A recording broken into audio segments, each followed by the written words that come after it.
Hello friends, Mandar here. I'm back with another video. Today we'll talk about the qualification for H4 EAD. In general, we know what are the qualifications, but there are some nuances that I would like to clarify.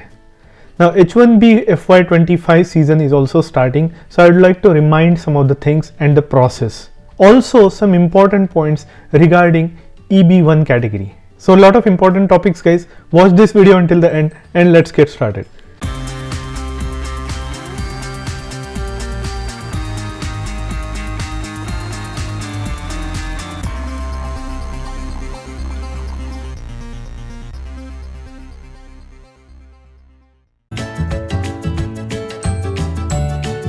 If you are here for the first time, welcome. My name is Mandar and I make immigration and lifestyle related videos for US and Canada. I'm not an immigration lawyer, so anything that I say on this video or on my channel is for information purpose only. And for your specific immigration needs, before you take any action, you should hire a competent immigration lawyer. Check out the links in the description because those are affiliate links and you might find something interesting and that will also help the channel. I'll also talk about the new sponsor of this video, Aura, in the next few moments. And while you are checking out the links, do also hit the like and subscribe button because that will greatly help the channel, and post comments because I do read them, and also that will get you into the giveaway for the next contest. Now the first topic of the day is who qualifies for H4 EAD. Now H4, the visa in itself does not provide the work authorization, and that has been known for years. So that is one of the pain points when people come from different countries to the United States. Only the primary H1B applicant is authorized to work in the US. Their dependents H4 are not authorized to work in the US. Now about 10 years back, Obama administration introduced H4 EAD, allowing qualifying H4 dependents to be able to get EAD and work in the United States. That was a great boon because now these well qualified spouses of H1B can now put their skills and experience to use.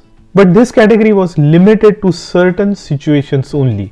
Now generally it is understood that if the primary applicant has an I-140 approved, I-140 is a petition for immigrant in the employment based section. If their I-140 is approved, their dependents then qualify for H4 EAD. They can apply for an EAD and they can start working in the United States. Now here you can see the USCIS has made it very clear who are these H4 dependents that qualify for H4 EAD. Employment authorization for certain H4 dependent spouses. Okay, now they are specifically using spouses. Certain H4 dependents of H1B non-immigrants can apply for application for employment authorization, which is I-765. And what are the conditions? If the H1B non-immigrant is a principal beneficiary of an approved I-140 immigrant petition for alien worker, or has been granted H1B status under the sections 106A and B of the American Competitiveness in the 21st Century Act of 2000 as amended by the 21st Century Department of Justice Appropriations Authorizations Act AC-21. So the first point is pretty clear. If the primary beneficiary of H1B has an approved I-140, then their dependent spouse can get an H4 EAD. The second point is also important, has been granted H1B status under the INA AC-21 rule. Now what is AC-21 rule? Generally H1B has a time limit of 6 years. After 6 years you cannot extend the H1B unless you have an approved I-140 petition. But in certain situations, using the AC-21 rule, you can apply for extension beyond 6th year, which is 7th year extension. How can you do that? If you apply for PERM, which is the PERM labor certification, at least 365 days before your 6th year H1B expires. So you have to apply for at least 365 days, which is 1 year before your 6th year expires. If that is the case, then you could apply for 7th year extension while your PERM is pending. Now your I-140 can also be pending, it doesn't have to be approved, but in this specific scenario, if you have a 7th year extension based on this AC-21 rule, your dependent spouse H4 can also apply for H4 EAD. Now this is a less known fact. There are certain situations that I covered in my last week with one of my viewers, and that's where I got into these details. If you have any more questions on this particular scenario, do talk to me, or do call me, or do set up an appointment with me. So that is one clarification that I wanted to give about H4 EAD. And that brings me to the sponsor of today's video. Have you ever done the Google search of your own name? Look what I have found when I did mine. Here's what comes up. While some of this information is relevant, the other makes me uncomfortable that my information is exposed for a sale like this. Data brokers sell your information to scammers, spammers, or anybody else who may want to target you. Your full name, email address, home address, your relatives' names, health information, it's all out there. That's why I have been using Aura, sponsor of today's video. Aura shows me which data brokers are selling my information and automatically submits opt-out request for me. Cleaning up my information not only helps reduce the amount of spam I get, but it also protects me from hackers who could use this information to help them access my social media accounts, bank accounts, or other sensitive information. Aura does so much more to protect my information and my family's information from online threats I can't see. I get other features like antivirus, VPN, password management, parental controls, identity theft insurance, and more without having to download several different apps. It's really easy to set up, and best of all, I get everything for one affordable price. You may already have one or two of these tools, but not having Aura is like locking the front door but leaving your back door wide open. Aura is always on, doing the hard work of keeping me safe so I can focus on other tasks with peace of mind. I value my privacy and I value yours. You can go to my link which is on the screen and in the description and start your free 2 weeks trial. So protect your information, your family, and have a peace of mind. That's Aura. It's not just approved I-140, you could also qualify for people whose primary applicants gets a 7th year extension based on AC21. Let me know in the comment section below what you think about this, if I have missed any particular category for H4 EAD qualification. And also if in your particular scenario, if you have doubts regarding if you qualify or not, do reach out to me on Calendly. Okay, so that was H4 EAD. Now let's talk about the H1B FY25 season.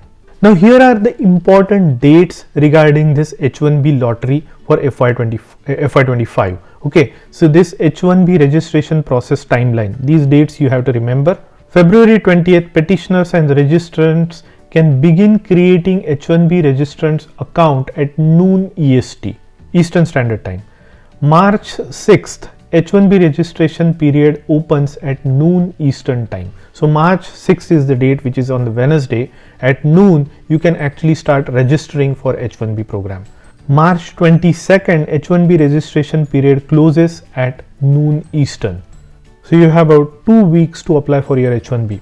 March 31st, date by which USCIS intends to notify select registrants. So that is pretty quick. Within a month, if you apply now, you'll be able to know whether you are selected or at least the first batch of selections. April 1st, the earliest date that FY25 H1B cap subject petition based on the registration selected during the initial FY25 selection period may be filled.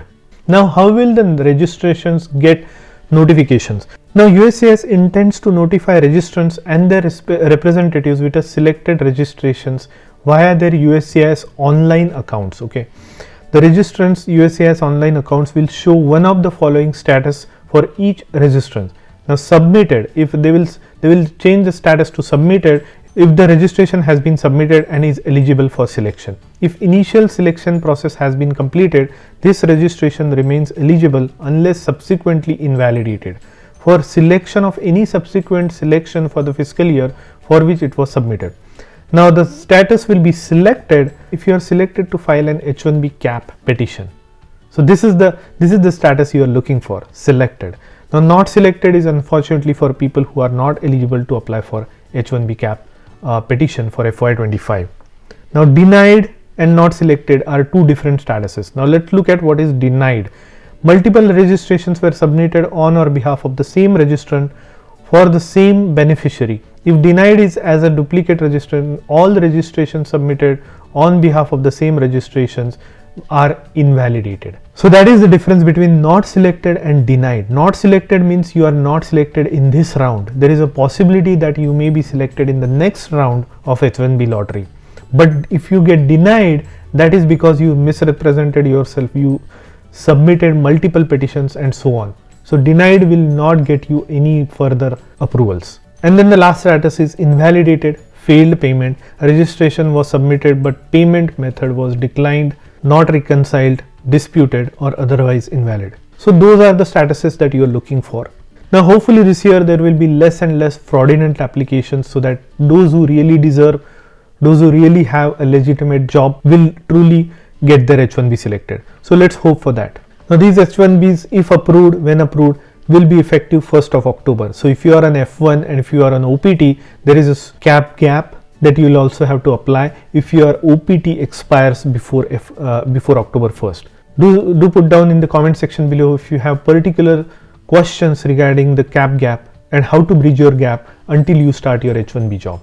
There are also a lot of different intricacies if you no longer have the job as of 1st of October, even though your H1B petition was approved. What do you do in those scenarios? A lot of different scenarios that I have covered in my past videos. I'll make another updated video in my upcoming weeks. So stay tuned to my channel, subscribe and hit that bell notification so that you know when I post those videos. Now another common question that I keep getting is what will happen to EB1? Now some people have talked to me about EB2 and EB2 and EB3 speculations that I have made, that in October of 2024 and 2025 you will see the progression of dates by 1 full year, and those were for several different reasons that I have covered in my previous topics. But let's talk about EB1.